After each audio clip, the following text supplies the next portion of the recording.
So the real question is, can we actually open this review without making the obvious pun? No. Because It's a good time. it's a good time. It's a really good time.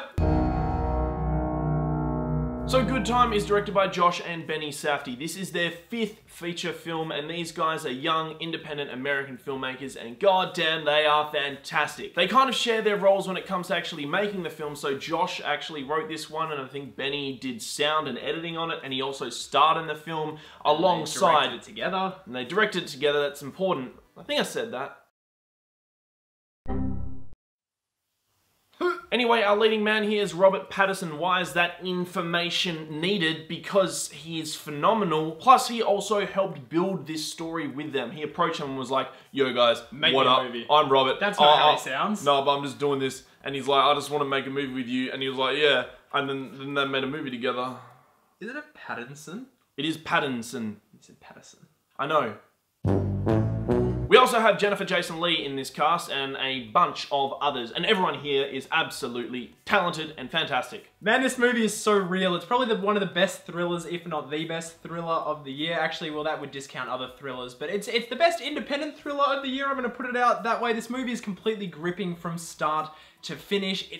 It's just so engaging. It's one of those movies that really revels in the idea that the best type of drama is when character situations go from bad to worse and continually get worse after that. There's not any point in this movie where the situation that the characters are in improves in any way, shape or form. And what is the situation here? Well, I feel like anything, like we didn't really know what the situation was at all going into it, so I don't really want to say anything, but a bank robbery goes wrong and this movie kind of plays out in almost, not real time, but it's kind of over the course of, I guess, like one night, almost 2 nights at most. It has an insane amount of kinetic energy. It's a really kind of scrappy kind of film. That doesn't mean it doesn't have its moments of beauty, but this is a movie that's very much just all about capturing the energy of being stressed out and on the run, and I think it absolutely nails that. The most captivating film I've seen this year, and I mean, like, that doesn't mean it's the best film I've seen this year, but just in the way that it grips you and does not let you go. It is pretty much the street Mad Max. Like, these characters are just unbelievable, and considering most of them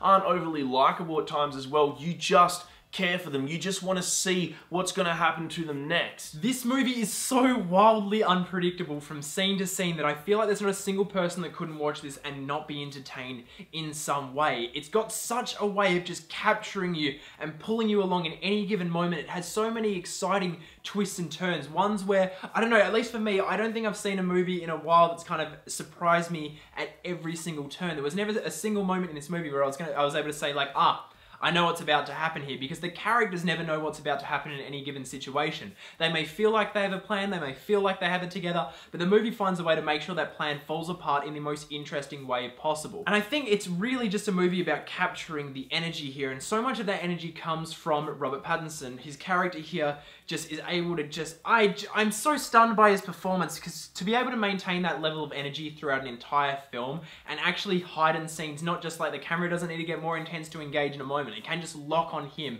and what he's saying becomes so intense that it again ups the tension of the scene, and like, testament to him, like, wow. Well, you just forget he's actually acting. You kind of forget the fact that this film was even made probably over, you know, like a few weeks or a couple months or whatever. You kind of think, oh wait, this film wasn't made in like a couple nights. Now. It's ridiculous because of how high energy it is. And kudos to the Safdie brothers here as well, because to capture a film this way, it's kind of, you know, as messy as it is at times, it's incredibly elegant, and you know, they find a way for us just to kind of really be informed with everything that's going on. They stick to these beautiful kind of handheld close-ups for most of the film. Really tight. And they're really tight, and they just lock you into what's going on without kind of like losing spatial awareness or kind of what's going on with the film or the story at times. However, with their kind of high energy way of storytelling here, it actually allows the audience to be put on the back foot, and we get some beautiful turns. I mean, we get some of the biggest twists up of the year here, because it just is so fantastic, and I mean, what a great script. This is a movie that understands that you can care about any given character just by putting them in a situation, putting a human being in a situation, no matter what they've done, and you can just engage in them because that situation is so intense. This is a really ground level documentary feeling movie. We're really seeing the streets of New York at the kind of, I don't want to say the lowest level, but kind of at the most intimate level. This movie just finds people that are broken and manages to find ways to band them together. Everyone in this movie is struggling in some way, shape or form, and it just makes for a really, really endearing movie. And it puts its foot down and it never ever lets it up. Like, its foot is on the gas, it is going full ball the entire time, and it just never ever lets up. And the music here is absolutely fantastic. It's composed by a composer, a band, a DJ, someone called Onio Tricks Point Never.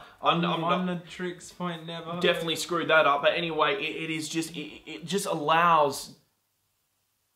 What does it allow? It allows the film to kind of move at an even faster pace than you can even think of. It's so heavy and it's just there and it's just violently bashing and kind of twisting and turning and it just ups the energy. I mean, I feel like you could watch the movie without the soundtrack and it'd be insanely energetic and captivating. But you add that soundtrack on there and that's when you get to the seat gripping like type of thing where you're like, oh my god, how is this movie even happening? It's got so much energy.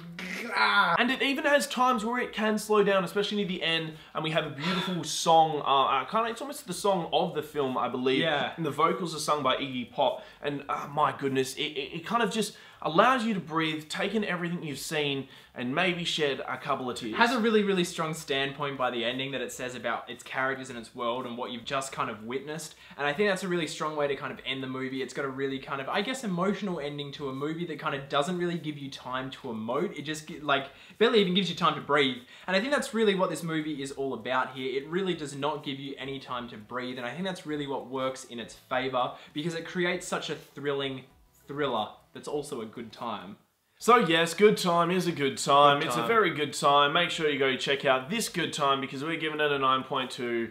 What a good time. A great time. A good 9.2. Good night. So that was our review of Good Time. Have you seen it yet? Did you have a good time? Yeah, I guess so.